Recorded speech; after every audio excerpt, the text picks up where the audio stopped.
Hello, everyone. Hope you're all doing well. Sorry for the delay today. I had stuff that I had to take care of, but here we are. So, without further delay, let's see what we have here. We got whopping 5 people here.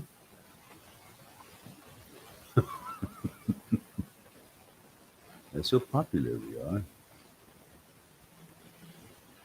So we have Anchor Bohra says, hello, Mehran. 18 male from India here. Thank you for that. Chinmay says, 21 male India, sir. I feel anxious for no reason. Well, the reason is that you're alive. We're all anxious for one reason or another. So don't panic. Anxious is good.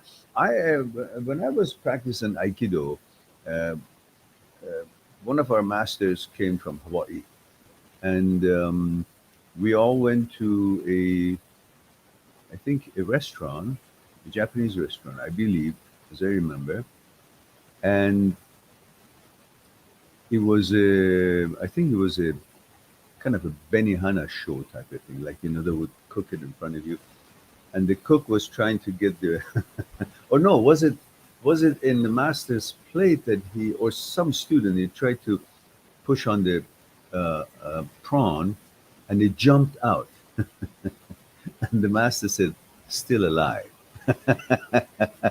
And then he followed. He said, in regards to that question that you asked me there, your thumb hurts, because one of the students asked him, you know, Master, my thumb hurts. He said, oh, that means you're still alive. That's good. It's good news.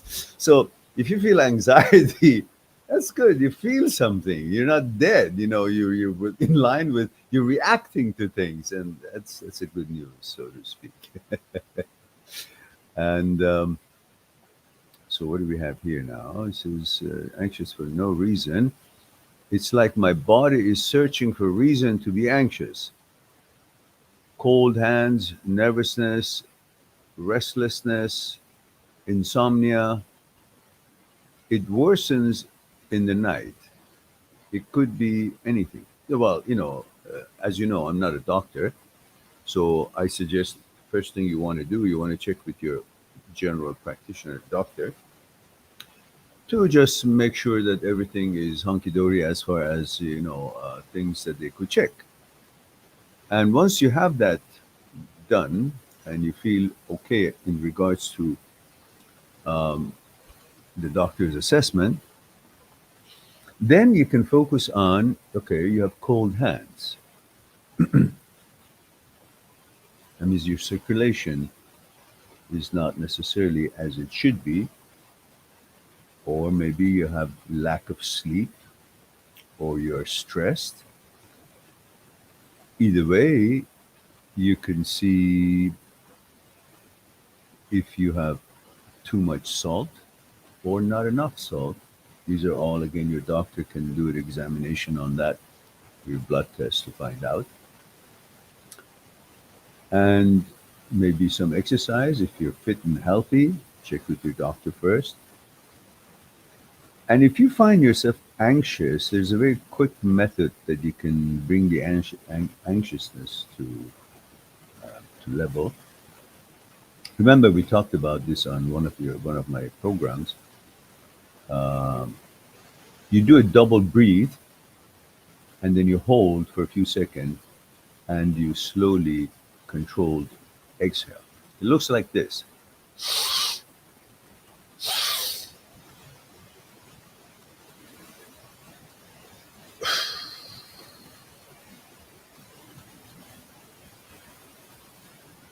And then you breathe normally once it's all exhale. Just do it now. One big breath, and then one on top of it, and then hold, and then let it out in controlled manner. And then when it's finished, breathe normally. You can see when you finish exhaling, you're actually very calm.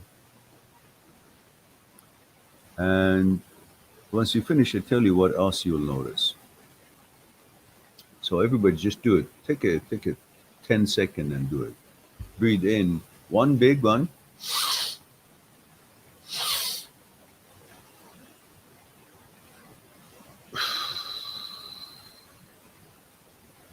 Breathe normally. And curl in. Relax.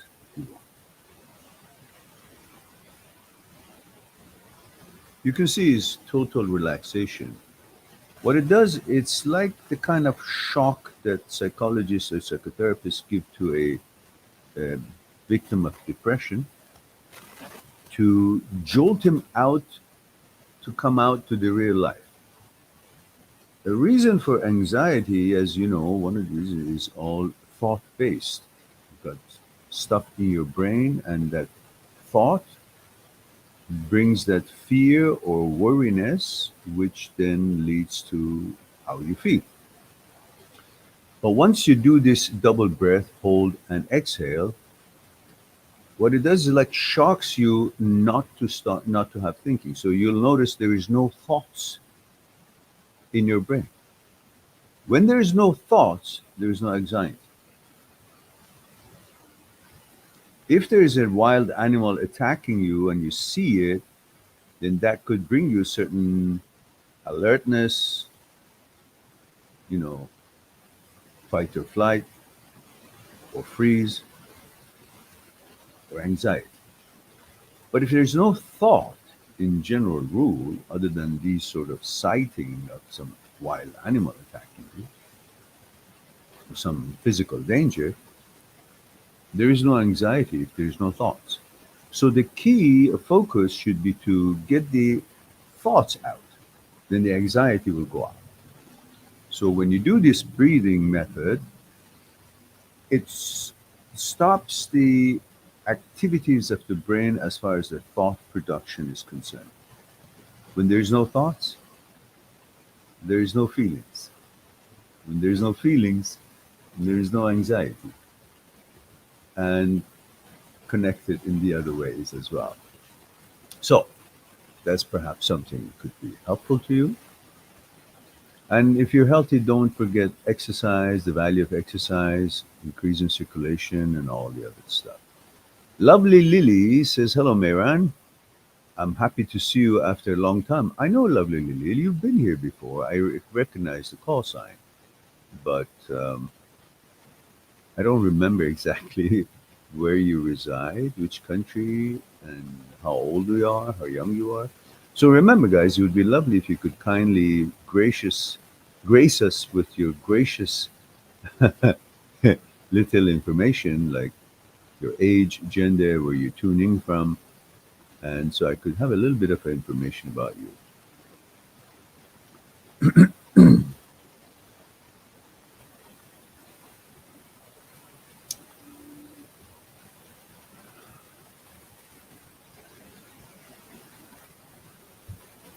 Anchor Bora says, and why, sir, how to discard intrusive images and intrusive sensations in association with intrusive images?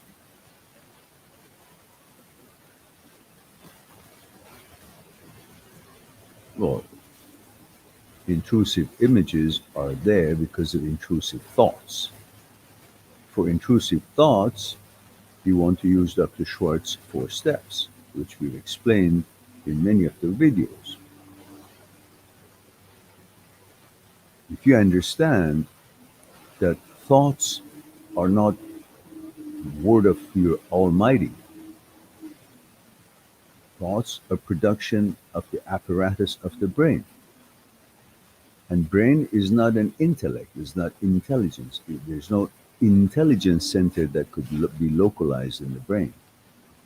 But we have been duped to think that when something shows up in your head, that's gospel, that's God's words, or that's accurate, that's credible.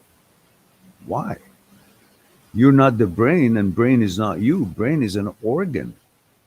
How could an organ spit out things that you take as absolute, credible, truth, fact? Why? because we are egoistic, and since childhood we've been duped to think that the brain is who we are. Brain is smart. What brain says is correct. Why? Because it does math, for fuck's sake. We've been brainwashed to think that we are not who we are. Brain is who we are, which is totally fucked up. So when the brain gets sick or gets malfunction, it's into a malfunction glitch, then we are supposed to think, okay, so what if your brain wakes up tomorrow and says, you're a cat? You fucking believe it. That's what's going on today everywhere. Someone gets up in the morning and says, well, I'm a cat. I'm a horse. I'm a donkey. I'm a flagpole. And you're supposed to believe that.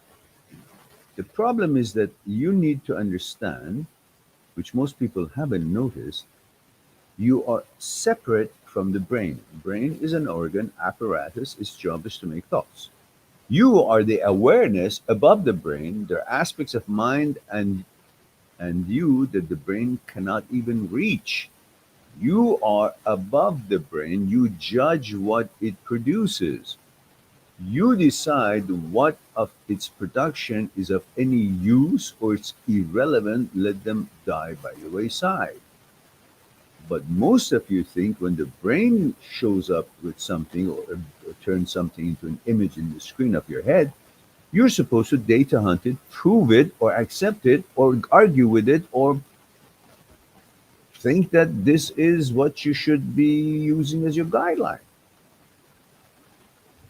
Instead of thinking a crazy jackass is just spitting stuff and I just don't find it in line with my value or interest, so I choose not. I veto it. But look at you. You're asking me things that concerns you in regards to how do I disregard it?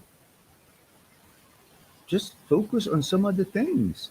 There's so many things that you walk in the street and you see. Are you supposed to be disregarding anything that you don't like or you don't agree with? How do you disregard that? You don't like something you see. How do you disregard it? You stand there, look at it, say, I'm disregarding you. I'm not paying attention to you. Is that the way you do it? Well, that's the way you're thinking about a thought, an image in your head, and you're trying to focus on it to disregard it. Well, that gives it more shine, more light, more attention. When you're walking in the street and you see something you don't like, the way you disregard it is without you noticing that you're disregarding it. How? Because you're focusing on some other things. This automatically will be disregarded.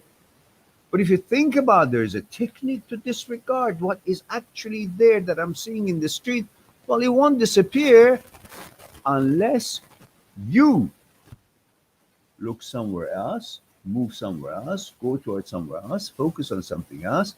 That automatically disappears. Remember the little thing that I used to say always, life is an illusion. The illusion you focus on is the reality. So to begin with, many things in life is bullshit. But because you focus on it, try to do something with it, negotiate with it, interact with it, get rid of it, bomb it, destroy it, dissipate it, burn it, ignore it, you're paying attention to do that. I'm saying do any of those things you want to do by ignoring all, but by focusing on something else, the byproduct would be ignoring this.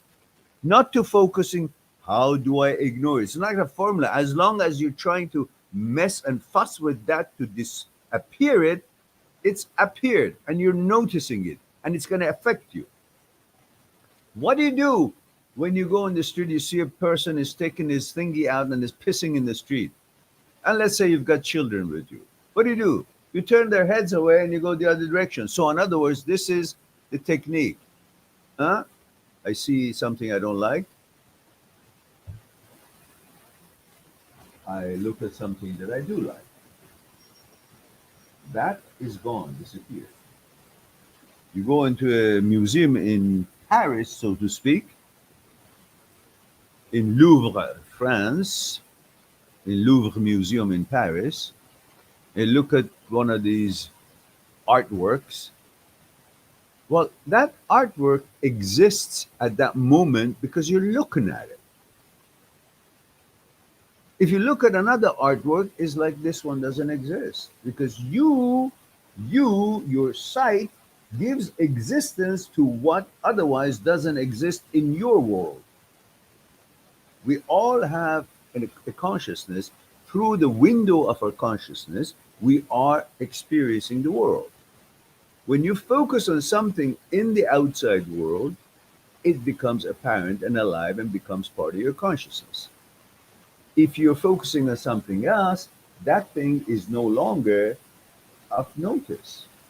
And your consciousness is busy recording and focusing on that other thing. So naturally, that thing doesn't exist. You know, the eyesight does what the brain does when you sleep. And when the brain does, in the sense of synaptic neurons behavior, when you stop doing something that you always did for a long time.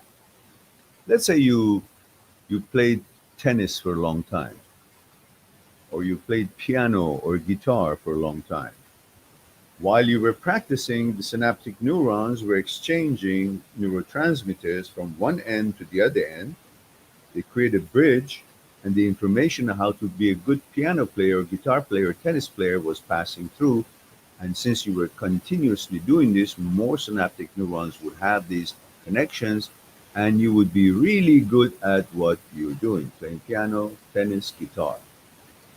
Now, when you don't play it anymore, eventually these synaptic neurons that are connected through the bridges will be noticed by the brain's apparatus and agents, such as glial cells. Brain shrinks in sleep time up to 60% of its volume, and then it opens up pathways for glial cells, special cells, to go and find out the synaptic neurons that are not active, meaning you're not playing piano anymore. The synaptic neurons that were making you good pianist are not working. They're not being used. So glial cells mark these synaptic neurons, those bridges, with a protein called CQ1. And then when you sleep and there is enough calmness and open road for microglial cells, they go and find these marked bridges by CQ1 protein, and they destroy it. And now synaptic neurons become free, and they're available for you to use them to learn some other thing you want to learn and become good at. So what happened? You were good at something, you were not doing it anymore, synaptic neurons separated, you're not good at that thing anymore. Done. Pretty much. Not that quickly, but that's the mechanism. Sight the same. You look at something, it exists, but it's very quick, much quicker than synaptic neuron mechanism. You look at something, it's very quick. Image here or something out there. You don't look at that thing out there, focus on something else, or you don't focus on this image here. You bring a different image, that other sight out there and that image in here disappear. Not because you destroyed them, they're still there if you turn around and look at them. But they're not there because you have changed the venue, the angle. You cannot see everything. That's why you got to turn your head. Use that, and the same mechanism exists inside. You cannot see everything, all the intrusive thoughts. So when there is intrusive thought shows up, there's millions of other thoughts that are not intrusive. Bring a new page, bring a new image that is of your choosing. And every time that it goes back to that intrusive image, bring it back to the image that you like. Just like I explained in in another program that I was invited to do a little talk, we talked about the technique that we were being trained in Aikido. Here, I have a chance to show it. Just give me a moment. I will be right with you.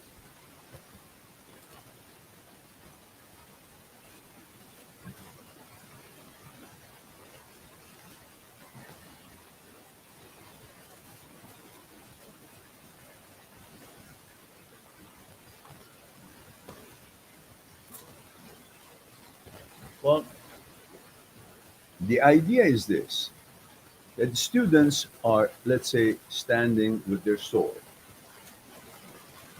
And let me see if I can manage standing up for you guys here so you can see it.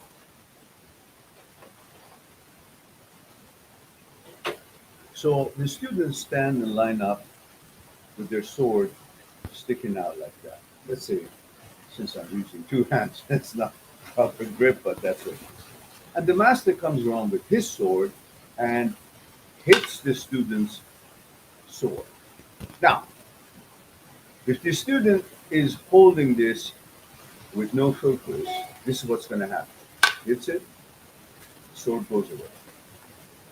But once you have this focused and you extend energy through your hands, through the sword, through the tip of the sword, and extend it to the ends of the universe, so there is a direction, there is a focus, there is an energy flowing outwardly. When the master hits it, it comes back. Hits it, it comes back. Hits it, it comes back. That's what you want to do in your mind when you bring a new image to take care of the image that you don't like. Every time that other image that you don't like, the intrusive image, comes in, it's like it's your the original the image you prepare, it's been pushed. You bring it back. Focus it back. After a while, it will become automatic for you that all intrusive thoughts that you don't find them pleasant, simply they are replaced by a picture or an image that you approve of and you enjoy. And anytime the intrusive thought comes back, automatically this one doesn't go away and doesn't allow it to come and take the space of the screen of your head. So same thing happens when you're out there in life, you see something you don't like, you turn your head around, that disappears automatically. In your head, because intrusive thoughts could be lingering. Why? I tell you what, hang on.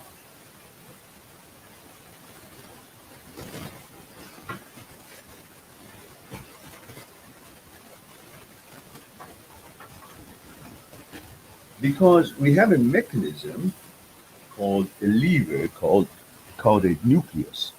The caudate nucleus's job is supposed to shut down intrusive thoughts when they show up. When they're not in line with your value, its job is automatically knowing your principles and your values, it gets rid of it. It's like people who don't have a glitch of OCD, when they have an intrusive thought show up in their head, they say, ooh, that's nasty thought, and then boom, gone. They're doing their own thing.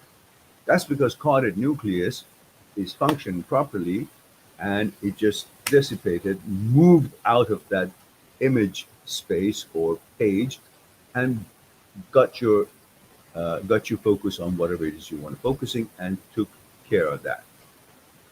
When it's malfunctioning, when the image that you're not approving of, unwanted, uninvited image shows up, intrusive image or intrusive thoughts, caudate nucleus is not doing its job, so that image or that thought stays in the, and it's recognized in prefrontal cortex, and it hovers. So when it hovers, you can't get rid of it. So you got to come into the picture, manually try to make caudate nucleus work. As we explained before, caudate nucleus is like a gear shift, automatic gear shift of a car, which is supposed to change gear at a certain speed.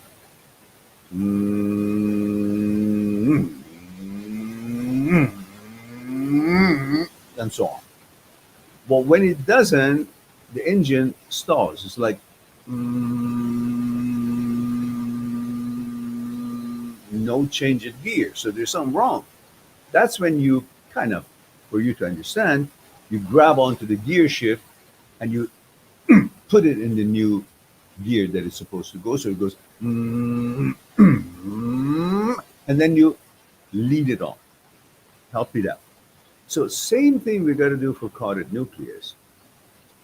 So we end up learning how to actually do the 4 steps to take the focus from the intrusive thought or image and help it to switch to something that we want to do and want to be focused on and want to accomplish. And eventually, by continuous practice in this way, using Dr. Schwartz's 4 step, we will end up having an automatic help, a manual help to an automatic system. And then after a while, the automatic system gets back into a default setting and starts functioning pretty much the same as before. And if it didn't, you won't panic. You know what it is. It's a glitch of the carotid nucleus. It's a glitch of the signaling system of the brain. So this is how you will take care of it. And I think that this would be the extent of my explanation for that question at the time. I think so.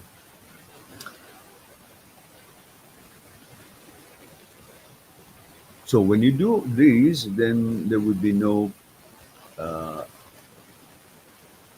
physical sensation coming, because the physical sensation is the power of mind, power of brain over the body, that brain has such tremendous power that can make the body react to something. But you should be aware that that reaction of the body is not an evidence that the suggestion of the brain was accurate or credible, because the brain has the power to make the body to react to something, but that is not an evidence that the actual thought or suggestion about you is correct. Just like as I mentioned before, if you close your eyes and imagine yourself in vineyard in France, out of season, the grapes are not red yet, they're all green and hard, and they're sour like God knows what. So if you take some of those cluster of the green grapes, sour grapes, out of season, put in your mouth and bite into it, you'll be sour and you'll be salivating. And if you chase it with one of these half a lemon or lime and put it in your mouth, you will be having water coming out of your mouth. Now, if you notice, and if you really imagine what I just did, you have salivated in your mouth without any sour grapes, without any green grapes, and without the existence of that lime or lemon to be squeezing into your mouth. How? Brain has the power by its imagination, because brain lives in a virtual world, and brain cannot tell the difference between virtual or actual. Brain cannot tell the difference between virtual and actual. So when it imagines something, it can have that imagination actually make the body react to it. Sour grape, sour celery, or whatever else that it could be. So that power, the fact that you could imagine sour grape and salivate, it's not an evidence that there is an actual sour grape in your hand or your mouth, or there is a lime or lemon squeezed in your mouth. So you can't take the reaction of the body induced by the power of the brain as an evidence that the brain suggestion was accurate or true or reality. This is what happens when you have OCD and intrusive thoughts. The brain has the power to make your body react in one way or another, anxiety, arousal, or whatever else it may be. And you take that as an evidence that that suggestion or image or intrusive thought must be credible because I got this reaction. So no, you can get this reaction over a doorknob, or you can, the brain has tremendous power of that sort. So you cannot be fooled like that. Instead, to understand how the brain actually can affect the body but that's never going to be an evidence for the brain that it is accurate in its production or suggestion. All right, having said that, come to Chinmay, say there's no specific. Okay. All right.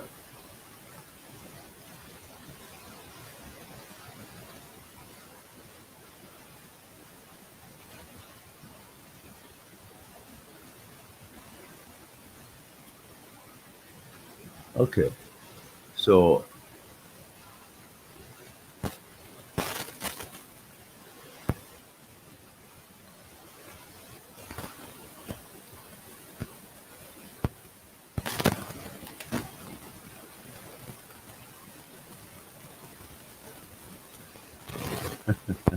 that's good, Anchor. Makes my job easy. All right, we have Shubham. Says, I have a very strong intrusive thought. What the hell does that mean? A strong intrusive thought.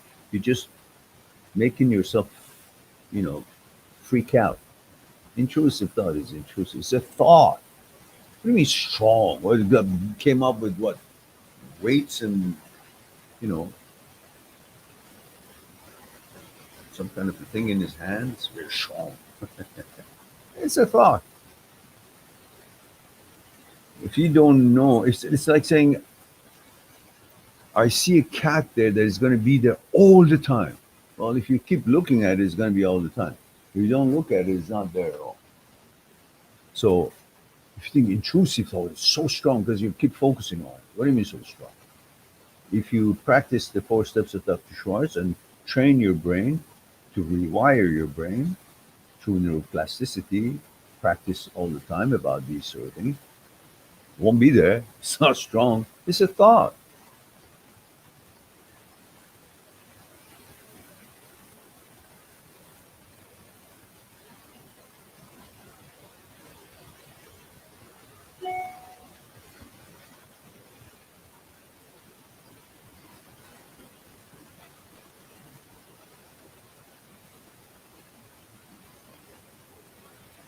No, it's intrusive thought. You're making something, I'm stuck, I'm trapped, all that shit.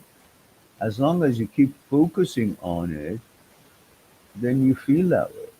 Focus something else. I'm going to put my video on Dr. Schwartz's explanation of 4-step, and you guys can use it.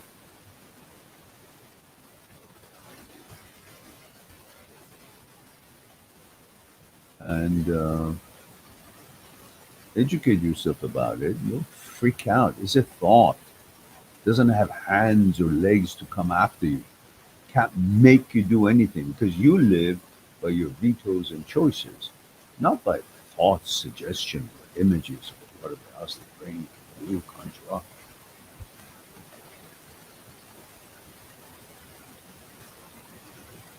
Mehdad, that's a Persian name, Parthian. Says, hello there.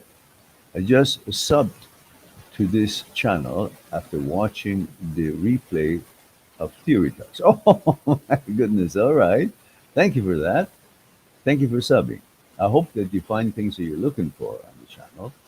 Of course, as you know, the channel was first based on breakups, emotional hardships, and how to move on, and the role of your psyche in the way you feel after the breakup.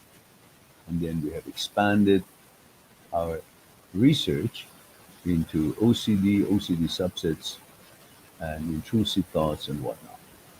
So thank you for being here. I hope you'll enjoy the channel, find what you're looking for, and if not, if you want to ever talk to me one-on-one on Skype for some issues that you want to discuss, you can always go to my site, www.mind-seeks-truth.com. You can make an appointment with me for a Skype chat. I will discuss what's concerning you one-on-one on Skype. For new clients, I usually, if they register for an hour, I usually give them somewhere between 30 minutes to 45 minutes extra, just so we will not rush and we'll get to know the issue and the nitty-gritties and details of it. So there's always that is available. You just then you put your Skype in there, and I will get back to you on Skype, and we'll hash out the exact time and day that is convenient for both of us, and we'll have a chat one-on-one on Skype. And Chinmay says, okay, she's talking to somebody else, all right? All right.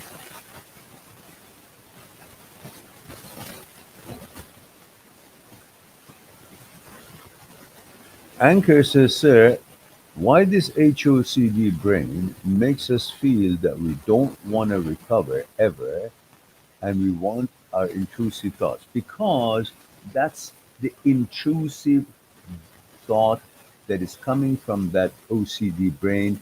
It is being judged and suggested to you by OCD brain. In other words, OCD brain is telling you what you just heard.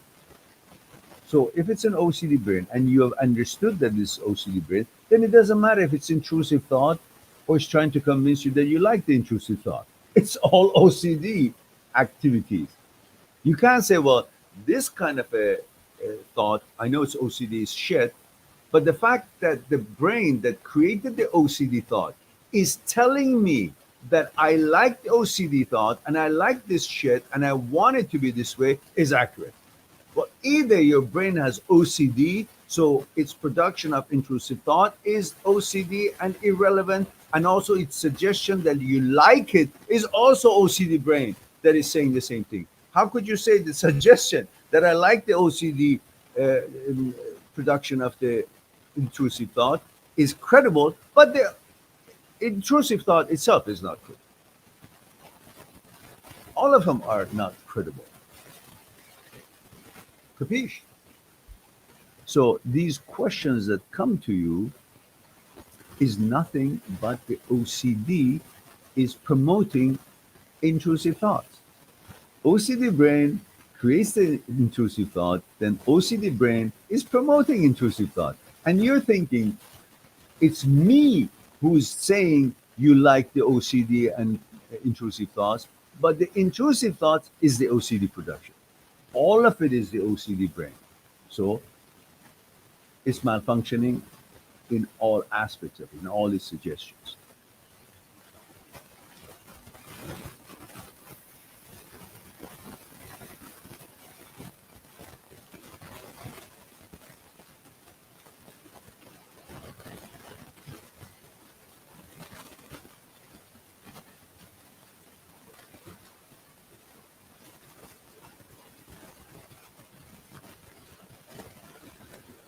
You know, Thomas, you're still on the note of destroying the thought. You can't destroy the thought. Thought is a thought. You don't need to destroy thought. You need to just focus on something else. That already dissipates it. It's thought. You know, it's not about destroying it, burning it, bombing it, dissecting it, taking it apart, throwing it away. It's not a physical thing. So you don't have to destroy it. It will automatically simply dissolve and dissipate when you're focusing on something else.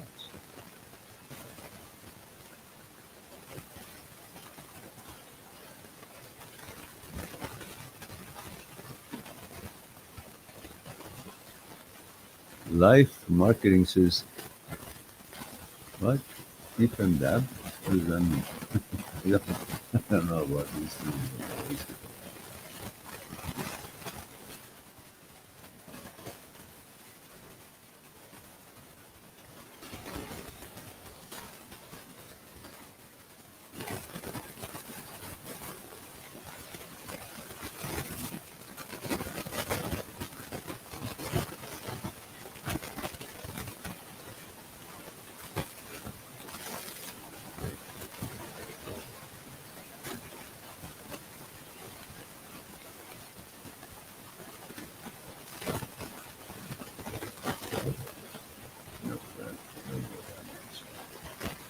Um,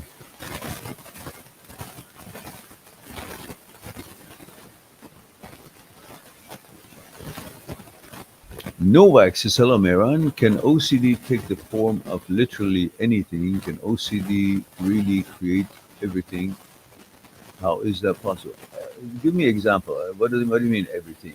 Give me a specific example, then I know what you mean. Merdad says, hello there, sir. I'm here after I saw you in Theory Talk channel. Good to see another Iranian on YouTube. Okay, thank you. Thank you. Yeah, it was a fun evening when I was invited at Theory's live chat, Theory's Talk program. And I was delighted to be of some help with some of the questions.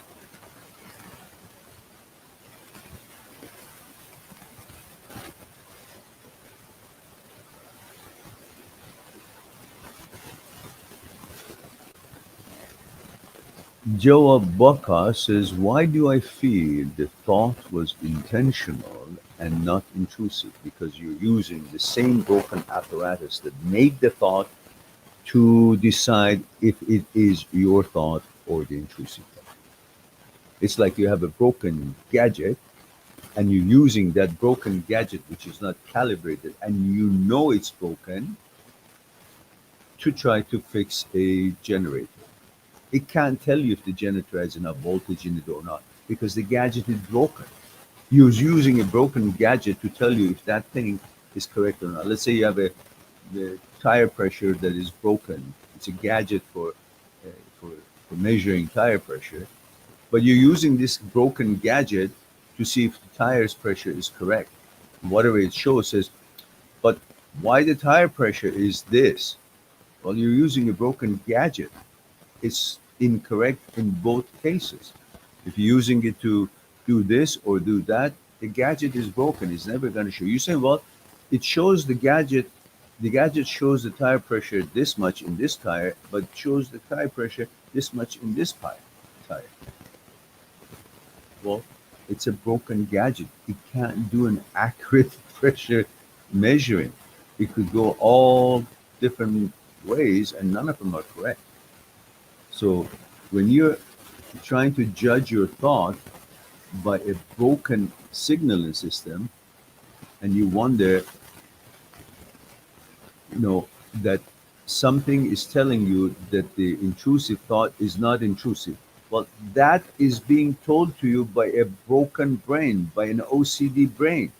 OCD brain created that intrusive thought, and it is the same OCD brain that is telling you it's not intrusive. How could you believe that? So try to understand this clearly and don't get fooled. Orlando Osuna, 46, Albuquerque, New Mexico, says, I've been single for close to 10 months now.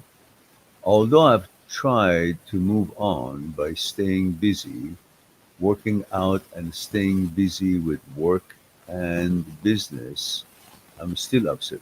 Well, you're upset because you haven't moved on, because you never thought that the remedy to a breakup is not keep swimming in it and sobbing about it or entertaining it.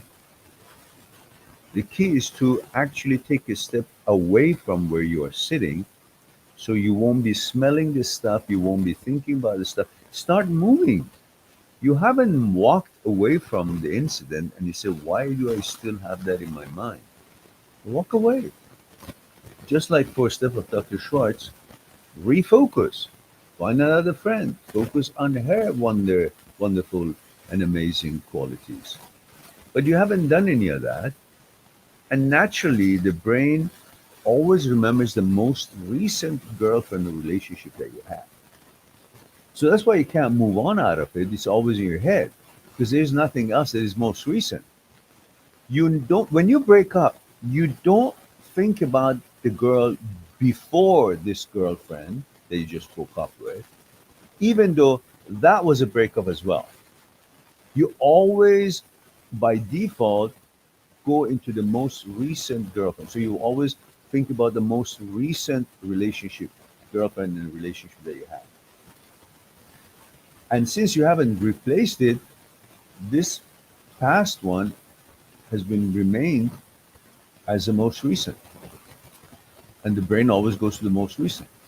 It's the easiest, the emotions are fresher and everything is there.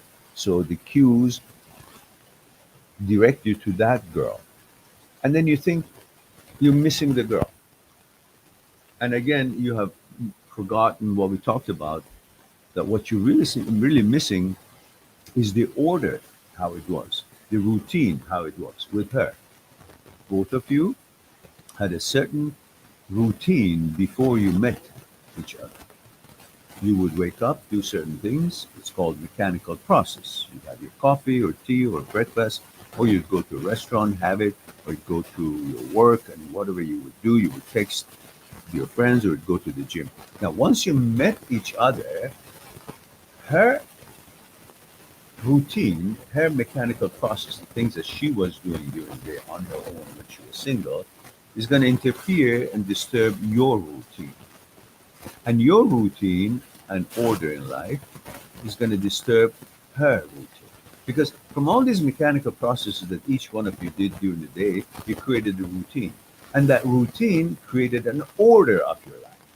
Now you have an order and she had an order. You got together, your order, your routine, your mechanical processes, the things that you were doing during the day, interferes with her and hers interfered with yours. And after a while, you guys compromised and certain things went out the window and certain things were done together and you created a new mechanical process that is shared, and some of them privately, some of them shared, and then you created a new routine and through which you created a new order in your life. Now that you've broken up, the part that was helping you to make that order that you two had created together, by the routine you had created, by the mechanical process, the things you did during the day, most of it, many of it together, related to each other, the text and the dinner or the cinema or the friends or whatever it is, the activities were all shared in a way. That order that was made by both of you no longer can be made. Why? Because it was made by two people. She's not there anymore. She can't have the order that you guys had because you're not there anymore. And you can have the order that you had because she's not there anymore. So your brain is looking for security. And brain finds security differently than the body does. Body finds security by me sitting in my apartment. The door is locked. I'm in good part of town. Excuse me. So secured physical, safe physical environment brings safety and security for my physical portion of my entity, my existence. But the mind also wants security, but cannot find the security the way the body finds security. Mind cannot find security in safe physical environment. Mind finds security in the order of life. What you guys had created, the stuff that you did, created a routine, created an order, and the mind finds security in that order. Now, when the breakup happens, that order breaks because you cannot create that order anymore. So mind, I call mind and brain the same for this conversation, but mind and brain are different. So mind is now not having security and is looking for security because still wants security, but can't have it because the order is broken. So where can he find the security? Where it can find the security? In the memory. Because in the memory, the whole routine, the whole order, it's a virtual world. Nothing has changed, and the brain cannot tell the difference between virtuality and actuality. Order in the actual life is broken, but the mind goes into the memory and finds the order because everything is recorded there, and it's a virtual world, and it can't tell the difference. So it stays there and feels secure. That's why it doesn't want to come out to the real world and get you going and moving and to get to know other girls and so on, because it's happy there. It has found its security. That's why most of you linger after breakup and think you don't want to go on, you become depressed and all that because your brain has got you down in the memory, doesn't want to do anything else. It's secure there. And guess what? Who is also in the memory while the brain is enjoying tranquility of the order. She is. So when you are there for the purpose of getting the order and the brain relaxing and finding security because of the order not being the actual life, being in the memory, while the brain is there, you're subjected to her being part of the order because all the memory is there, so she's there as well. And then you think what you're missing is her, rather than the fact that what you're missing is an order of life that you had created. So the key here is create new order. That order is broken. Stopping the brain from the memory is difficult, but creating a new order, the brain will come out of the memory and become active in the real actual life. That's what you want to do. How? New mechanical processes, things that you like to do, your hobbies, things that you are interested to learn, new friends. And through those mechanical processes, you create new routine. From the new routine, you create new order. When there is a new order, the brain doesn't have to go in the memory anymore. The brain comes out and says, hey, hello, I'm out in the street. Let's now be secure right together in the real life. And it will. You and the brain kind of get coordinated. So that's what you haven't done, Orlando, and that's why you're still here for 10 months. All right.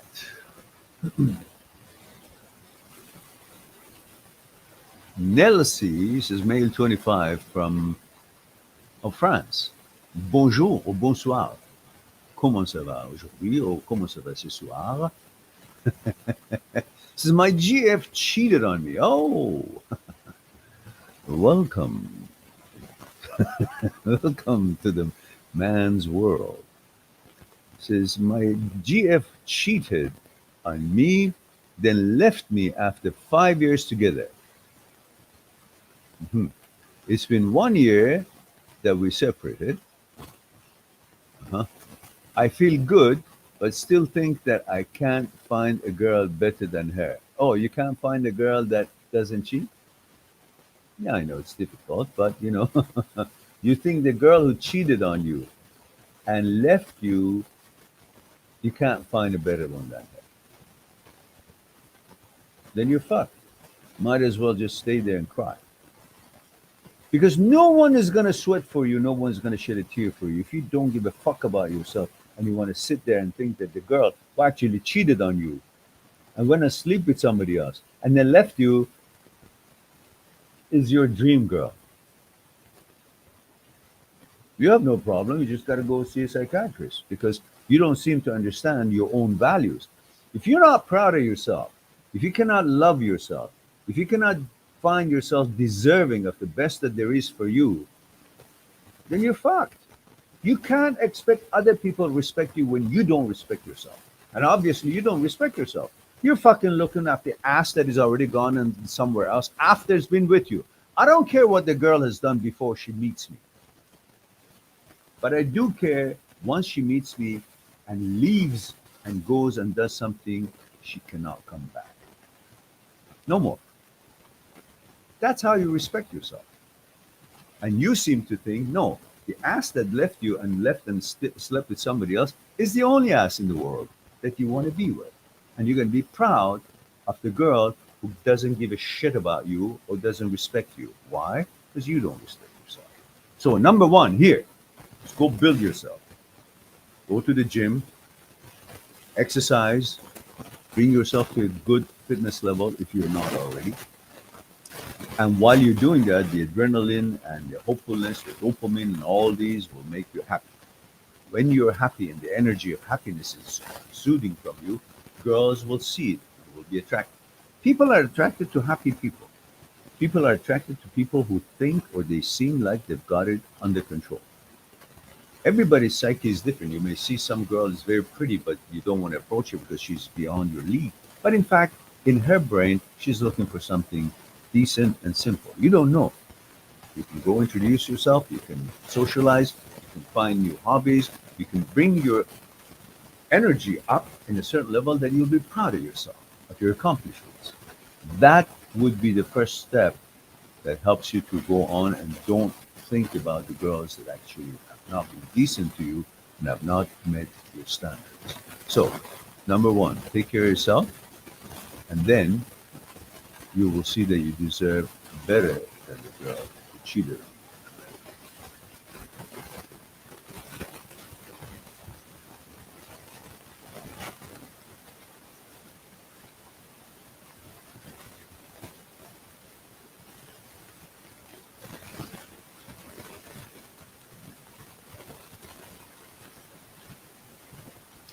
Raz says, hey Miran, I'm 18 years old. Where from? And 18 years old. I have always been into only woman that I can remember. Even when I watched porn and wasn't very romantic that much, but it was, but if was it but it was always with girl cuddling or sleep. Okay, what's the point? I'm not really getting this. It says, I also always wanted a wife and children my entire life. But now I just see everything gay, like random dudes shows everything. Never questioned anything anti one until one night I watched a porn video and randomly thought I was trans with no signs and a bunch of other OCD intrusive thoughts. Then it went to this. It's like my brain wants to find anything like fast, like last night I was watching your videos and feeling good. Then my brain is like, what if he just doesn't want you to be gay? Then I went crazy like it was something with reality. Like I wanted to drop everything to go figure out I was gay. Instantly. And now I'm stuck. My brain doesn't know what it wants anymore. It's like you're gay, you want to be gay, and I'm like, what are the benefits? And there are no benefits that I can think of. I have a girl I like talking to, and I'm pretty sure I want her to, but my brain is like, nah, what if you're gay? Then you're not going to be happy anymore. What if a man's better? Then I just sit there and think again. I'm giving I'm living in the United States, but I'm Egyptian. Well, it's very simple. Can you imagine you enjoying dick going up your ass? I mean, you're talking about words and the brain suggestions and gay, and with all the discussions about trans and gay and this and that, and promoting them as if they're celebrity situations and causing all these constant feeding of this topic more than necessary, rather than being just a balanced discussions about different things in the world, and some of it would be these sort of topics. Instead, we're bombarded with all these, and the brain is a thought manufacturing plant. It picks up all that is being received from out there through mediums and uses that to make thoughts, because that's its job, to make thoughts. But you take these thoughts as suggestions that could be true or fact. On what fucking basis? A thought that appears that is not in line with your values suddenly must be part of you or must mean something. Where did you lose your balls? That anytime anybody suggests something, including your fucking brain, suddenly that must mean something about me, rather than saying, what the fuck? This is not in line with my values. If it's not in line with your values, and you know your values, you tell me that you want to have a wife all the time, you were into girls, and these thoughts are enough to convince you that your gender has changed? Where the fuck were these thoughts when your gender was being manufactured and produced in the womb of your mom? There was no brain. Brain wasn't developed. There was no thought involved in creating your gender. It was created biologically by the will of the universe as it was designed for you. Your genetics was done before the brain had any chance to interfere with any part of you being created in the womb of your mother. But now the apparatus, the brain, the thought that never had anything to do with creating your gender, suddenly a thought can fucking change your gender because it suggests to you this is what you want to be. Why don't you use that power that you say this brain has to change your gender and ask it to give you $1 million in the bank tomorrow and go cash it out? How come those things don't happen? So, if you look at it, it is just OCD thought that is based on what you actually don't want, that is suggesting, because amygdala is overactive, it's trying to protect you and focuses on things that you don't want. And these thoughts and things are being part of the information that's seeping through. So the brain capitalizes on that, starts making thoughts because the amygdala wants to protect you because the existence of all these topics, and it becomes more of a sensitivity for the brain to produce those sort of thoughts. So you'll do something about it as if you need to do anything about it. All you need to do is to simply live with your vetoes and choices. You don't need to listen to other people's suggestions. How about if somebody walks behind you for about a few days, and while you're passing to your school or wherever it is you're going, keeps behind you and says, hey, I want to have my way with you. How about it? Let's go in this. What would you say the first time? He says, fuck you, go away. How about the second time? Fuck you, go away. How about the fifth time, sixth time, 100th time? You would still say the same thing because you can see somebody else's suggestion is trying to abuse you. It's trying to take advantage of you. It's trying to convince you of something that you're not interested in. But that suggestion you can handle. The suggestion from your brain suddenly is got different merits and its truth or possibility. Brain is no different than a suggestion of somebody else. You have to understand brain is not you. You're not the brain.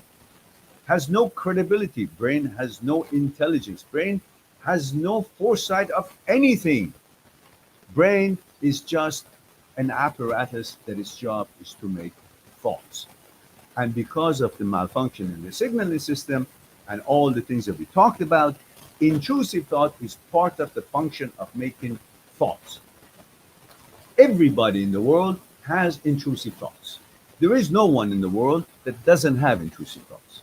The thoughts of fucking their mother or their father or their whatever else comes to their mind, but because they don't have the glitch of OCD, the lever called a nucleus is designed to shut down the intrusive thoughts and gone. In OCD brains, it lingers. When it lingers, you think its suggestion deserves a consideration. No, it just means it's malfunctioning. That's why it doesn't do its job to dissipating these sort of thoughts. That's all. You want to take it as a sign that it means something, you got to do something about it. That's your lack of knowledge of how fucked up the brain can get. Because this brain is work in progress. We only have this brain since 40,000 years ago. We didn't have this brain. Therefore, until before 40,000 years ago, we had no OCD. Because OCD is a thought-based disorder. Before 40,000 years ago, we had no ability to think, no ability to speak. If you don't have ability to think, there is no doubtfulness in you because everything is instinctive. You run, you hunt, you eat, you sleep, you have sex. Your gender is what it is. There's no thought about it. When there's a thought and suggestion, and these are intrusive and contradictory to what your genetics codes are, then you start thinking, oh, what if? Because that's the role of the brain, ability of the thought. But before brain was there the way it is, and we couldn't think, we had no intrusive thoughts. We had no intrusive thoughts. Why? Because intrusive thoughts. We couldn't think. Therefore, there was no intrusive thoughts. We are the same species that didn't have these problems. We have these problems since we are capable and it became possible for us to think. Our brain was developed into a apparatus that could think. So thoughts are the roots of all problems. If that you can understand, then it doesn't matter what the suggestion is. You will always know it's a thought, it's not a fact.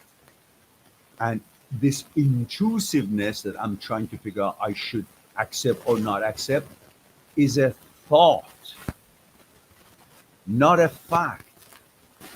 Is a production of a brain that I never had before 40,000. My ancestors didn't have it before 40,000 years ago. Why? Because there was no thoughts. So focus on the word thoughts. It's a thought, not fact. Because if it was fact, then before 40,000 years ago, when we couldn't think, we would still have the same problems. We didn't. Because these are thought-based disorders, intrusive thoughts, suggestions. The idea of I'm this, I'm that, and none of that existed. Now, if you focus on that, that makes it easy for you to not be fooled by all this garbage that your brain, your OCD brain is producing.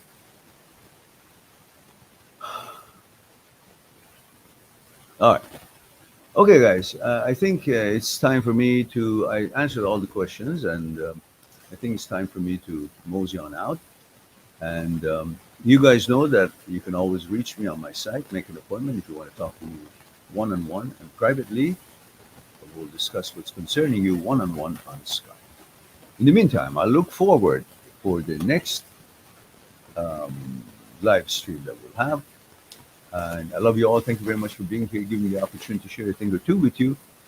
And until next time, be good to yourself. And to the others, I'll talk to you soon. Bye for now. Subscribe on my channel, visit my channel, and go through the videos that you might be interested in. Mind-that-seeks-truth.com is making it one step away to talk to me one-on-one on Skype and discuss what's concerning you. I'll talk to you soon.